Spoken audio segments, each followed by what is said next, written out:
Saudara, kasus mantan pejabat pajak Rafael Alun Trisambodo memasuki babak baru. Setelah sebelumnya KPK telah meningkatkan kasus ini ke tahap penyelidikan, hasil investigasi di internal Kementerian Keuangan menyatakan juga bahwa Rafael terbukti menyembunyikan harta dan tidak patuh dalam membayar pajak. Mungkinkah Rafael terlibat dalam kasus pencucian uang, kasus korupsi? Nah, bagaimana cara pengungkapannya nanti? Pagi ini kita akan segera membahasnya dengan sejumlah narasumber melalui daring untuk Sapa Indonesia Pagi. Di antaranya ada Pak Yunus Husein, Kepala PPATK tahun 2002-2011, Wakil Ketua KPK 2015-2019, Laode Muhammad Syarif, dan juga bergabung Roni Bako, pengamat perpajakan dari UPH, Universitas Pelita Harapan. Pak Roni, Pak Syarif, Pak Yunus, selamat pagi, salam sehat. Selamat pagi. Selamat pagi. Ya, Pak Yunus, kalau kita nih mungkin ketiga kali kita berbincang berkaitan dengan kasus pejabat pajak di Kementerian Keuangan. Nah, sekarang hartanya bukan main kan, Pak Yunus, ternyata 500 M ditemukan dalam puluhan rekening. Apakah ini sudah mengarah pada korupsi, tindak pencucian uang, atau baru dugaan? Artinya harus ditelusuri lebih lanjut hasil-hasil yang kemudian biasanya ini sebetulnya sudah cukup terlihat begitu di hasil investigasinya PPATK. Pak Yunus. Baik, makasih. Jadi kalau dilihat angkanya 500 miliar dan itu ada kata-kata mutasi, transaksi, sebenarnya bukan menunjukkan nilai benarnya aset dia ataupun saldo atau outstanding balance ya. Ya. Karena periodenya pun 2019 sampai 2023 ya. Dan frekuensinya pun banyak. Jadi nilai sebenarnya tidak 500 kalau menurut saya. Bisa lebih maksudnya Pak Yunus? Lebih sedikit dari itu. Dan itu tuh mutasi, frekuensi transaksi yang banyak dalam periode 2019 sampai 2023. Jadi pasti ada double counting. Bisa triple counting juga ya, karena dihitung keluar masuknya dihitung, kalau duitnya sama itu juga gitu. Itu yang pertama.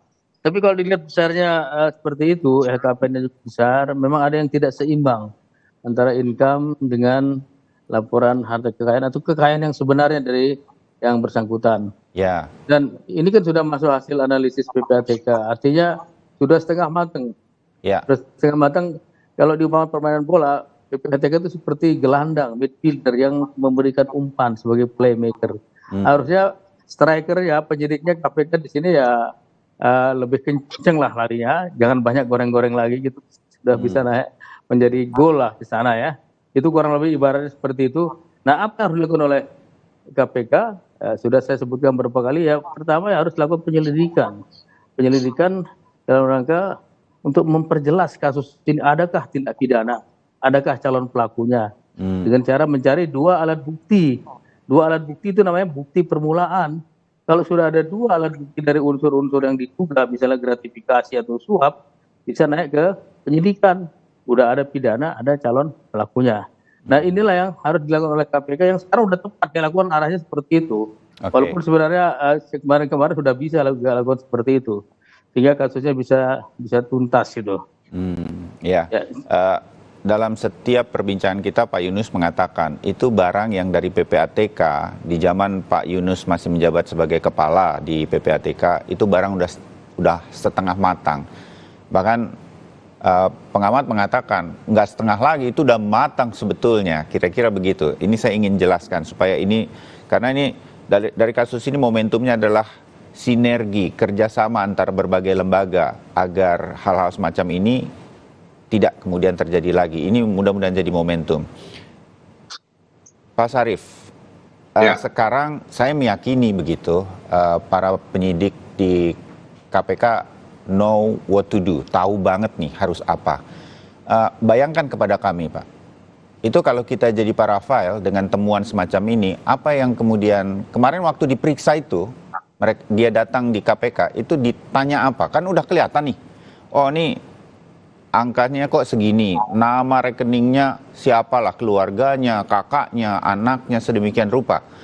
Nah, itu kemudian diminta apa sedemikian rupa sehingga kemudian akan ketahuan nih, ada bukti-bukti mengarah kepada tindak pidana. Apa yang sebetulnya dilakukan Pak Sarif oleh KPK?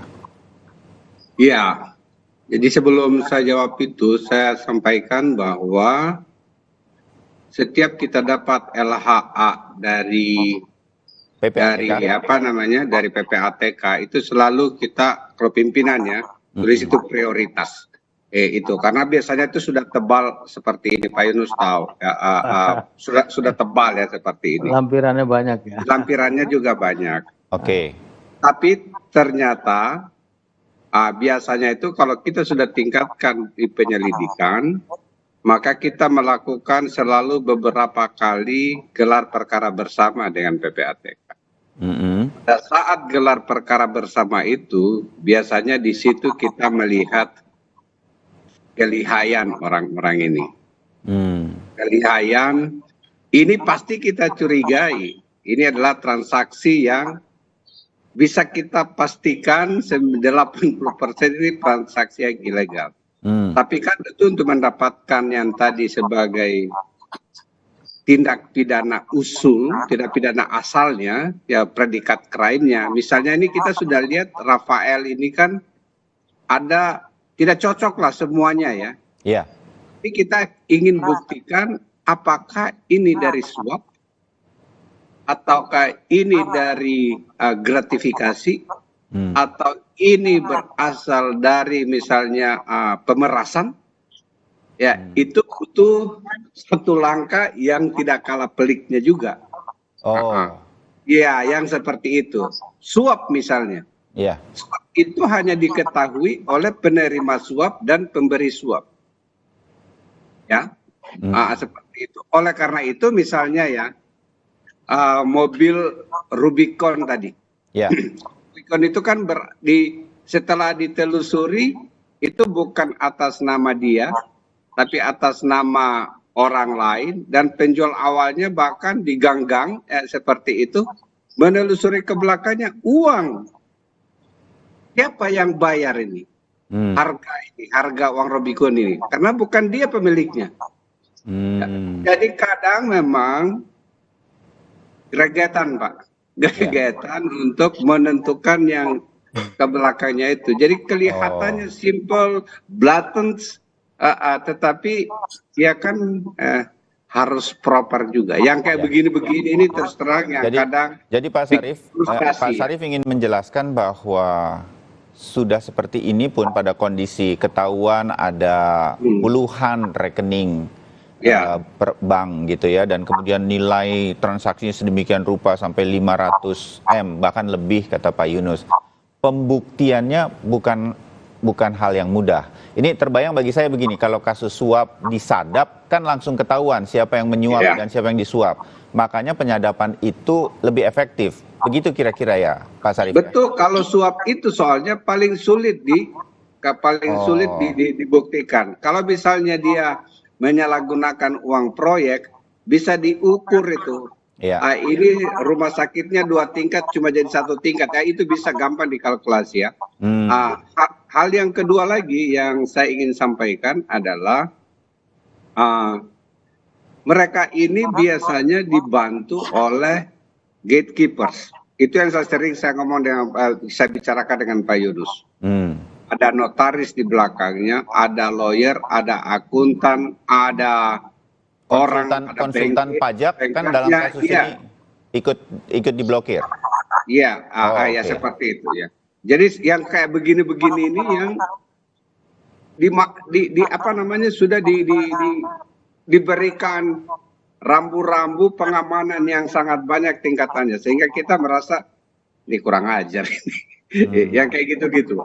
Jadi ini bisa saja temuan sampai saat ini di KPK ini bisa saja tidak menemukan bukti. Pak Sarif mau mengatakan begitu? Saya tidak bisa berspekulasi. Saya sangat berharap bukti nyatanya bisa didapatkan karena ini sudah dikeroyok.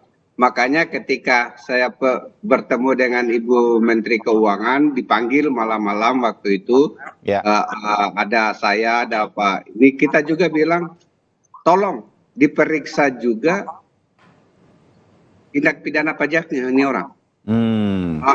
Karena walaupun itu, jadi itu salah satu. Kalau itu mudah-mudahan kalau betul dalam penguasaan dia dilakukan dan dia bayar pajaknya, seperti yang disiarkan awal tadi, itu harus dikerjain. Itu agak lebih mudah itu. Jadi terakhir ada yang banyak agak cara sulit, harusnya ya. Pak Sarif. Terakhir yang agak sulit, hukum kita itu memang belum lengkap.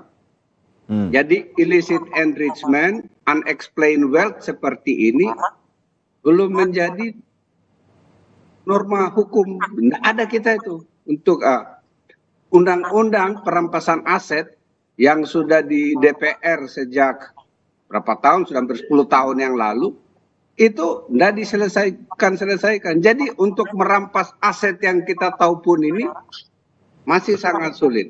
Saya kurang tahu apa. Padahal pemerintah dan DPR itu harus mendahulukan itu. Makanya saya selalu agak kesal dalam hati. Yang masalah undang-undang tipikor kita belum lengkap, kok yang direvisi undang-undang KPK-nya. Revisi undang-undang tipikornya. Ya itu dulu Mas Bayu. Kita garis bawahi juga hal ini, geregetan-geregetannya Pak Sarif dan juga Pak Yunus. Ada hal undang-undang yang belum selesai. Kalau kasus-kasus seperti ini nih mau semuanya bisa sedemikian rupa berdampak baik bagi negara kita. Saya pindah dulu ke Pak Roni Bako.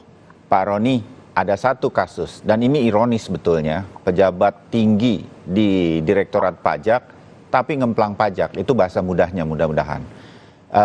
Banyak yang jatuh karena tidak patuh pajak ini. Saya menggambarkan Al Capone, mafia di Amerika Serikat jatuh karena pajaknya. Semua kasus kejahatannya bisa dia selamatkan sedemikian rupa karena semua sudah disuap, begitu kan kira-kira ceritanya.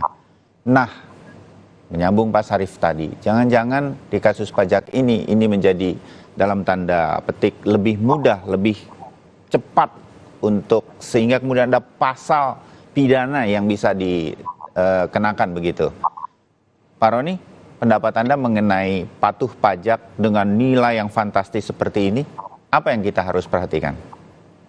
Ya, setahu saya sih praktek di Kementerian Keuangan tuh semua pegawai pajak melakukan pajak itu 28 Februari. Didahulukan dari pajak pada umumnya. Nah itu juga dilaporkan biasanya atasan langsung juga akan tahu siapa sudah melapor apa. Dan bahkan juga mereka juga bisa memeriksa.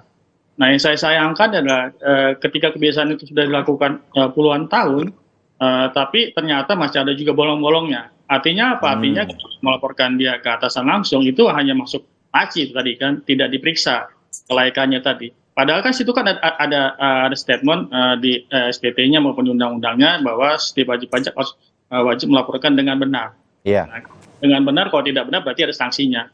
Nah pertanyaannya adalah atasan itu kenapa tidak memeriksa? Nah, berarti sebenarnya ada juga tanggung renteng tindak pidana itu juga tadi ya. Jadi tidak mungkin dia melaporkan kalau tidak diperiksa. Jadi kalau lihat dari tindak pidana perpajakannya sebenarnya pertama bagi WP yang tidak melaporkan dengan benar, demikian juga sebenarnya atasan langsung juga bagian dari pengawasan mereka kepada pada bawahannya tadi. Nah itu tadi bisa melihat hal tersebut, Mas. Bahwa kemudian inspektorat di Kementerian Keuangan kemudian kalau kemarin masih merekomendasikan tapi sudah diperjelas tampaknya akan dipecat Rafael ini karena tidak mampu menunjukkan atau melanggar integritas. Salah satunya poinnya adalah kalau di Harian Kompas juga dikatakan berkaitan dengan kepatuhannya dalam membayar pajak. Ini harusnya ketahuan sejak awal. Sedemikian rupa ini kemudian menjadi concern juga, menjadi kritik juga bagi internal di Kementerian Keuangan. Hal-hal semacam ini harusnya lebih ketat juga di dalam dibanding keluar. Begitu kira-kira Pak Roni ya? Ya, jadi karena mereka 28 Februari sudah melaporkan, biasanya seminggu atasan memeriksa, itu ketahuan juga. Jadi sebenarnya kalau memang ini sudah terjadi 2012, sebenarnya bisa kita melihat atasan siapa dari yang bersangkutan. Jadi kalau kita melihat ke belakang itu tadi. Ya, atasan langsung atau sedemikian rupa inspektoratnya atau bagaimana kalau di dalam sebuah kementerian, terutama Kementerian Keuangan ini, Pak Roni? Ini pengalaman saya di program pemerintahan itu bisa atasan langsung. Di atasan langsung melaporkan atasannya.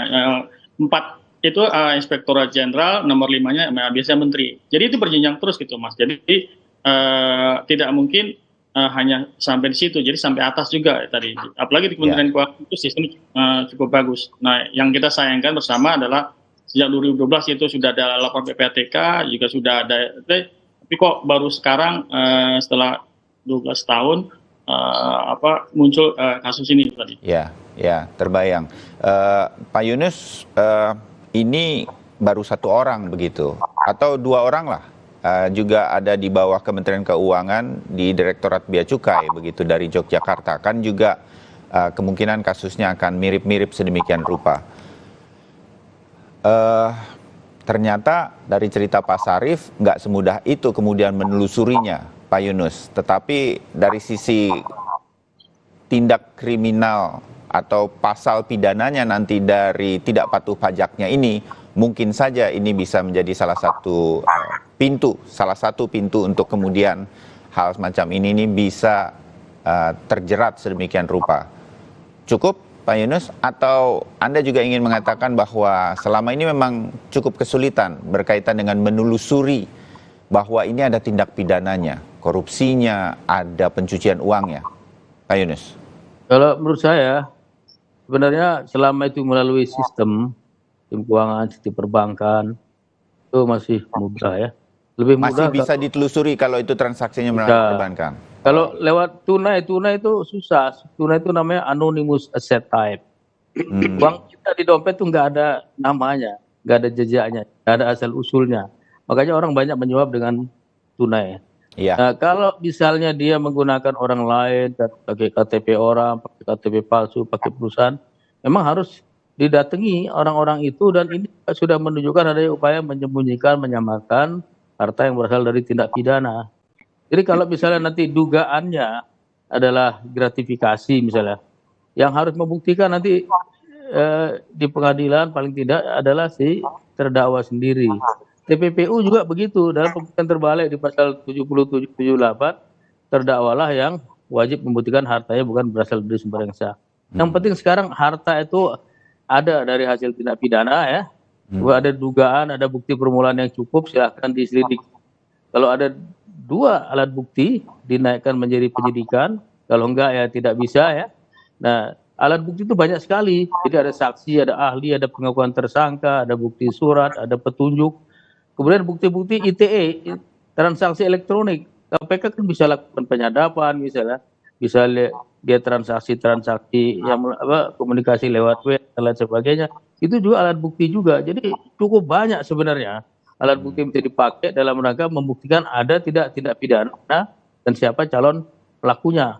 Apalagi kalau KPK bekerjasama dengan yang lain-lain, saya kira dengan BPN, dengan kepolisian, dengan perbankan, dan PPATK, dengan pihak luar juga, saya kira insya Allah bisa lah itu. Ditemukan alat-alat bukti minimal 2 tadi dari yang diduga dilakukan seperti gratifikasi ataupun pencucian uang. Kalau cuci uang gampang, yang penting ada hasil kejahatannya dulu. Kalau udah diubah bentuknya, dipindahkan, disembunyikan asal usulnya, disamarkan, udah cuci uang namanya. Oke. Nah, Pak Bayu bisa nanya Pak Yunus nggak sedikit ya tentang pasal 69, Pak Yunus? Ya. Ya, untuk dapat dilakukan penyidikan, penuntutan, dan pemeriksaan di sidang pengadilan tindak pidana pencucian uang tidak wajib dibuktikan terlebih dahulu tindak pidana asalnya. Ini terus terang, kalau kita mau pakai pasal ini tuh lebih cepat, gampang.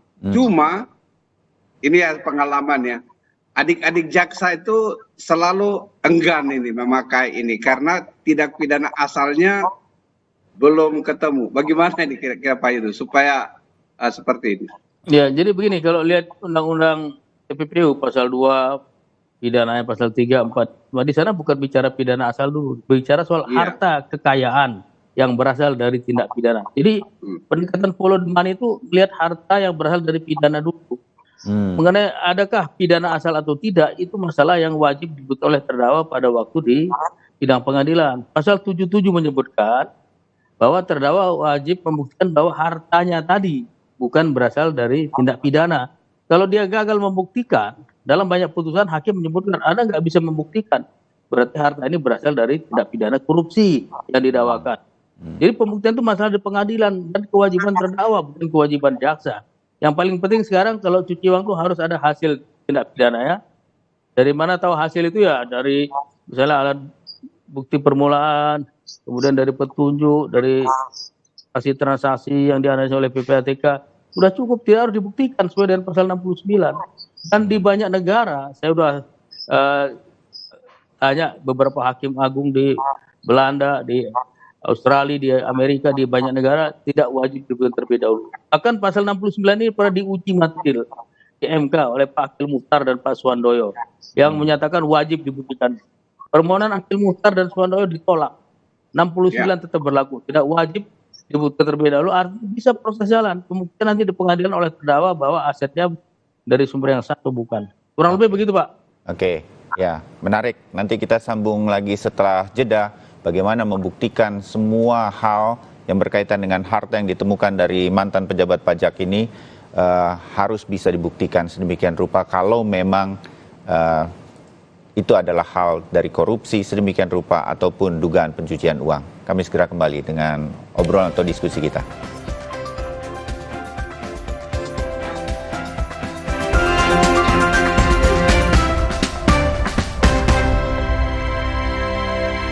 Demi mendapatkan sumber mata air terbaik, Le Mineral melakukan ratusan eksplorasi.